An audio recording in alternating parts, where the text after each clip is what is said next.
ஒரு பள்ளி சுற்றுலா. ஒரு சிறுவன் காணாமல் போனான். 26 ஆண்டுகள் கழித்து உண்மை வெளிவரத் தொடங்கியது. அவன் பெயர் மிதுன் கார்த்திக். 15 வயது.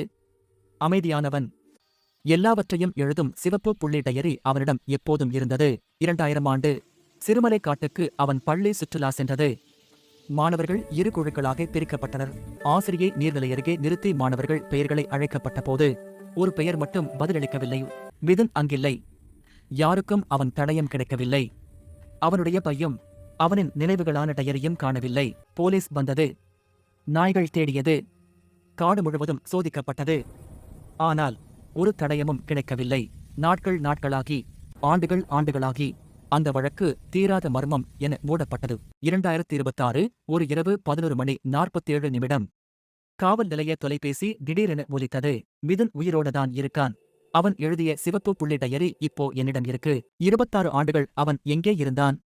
டயரி என்ன வெளிப்படுத்துது? அந்த உண்மை இன்னும் முழுமையா தெரியவில்லை.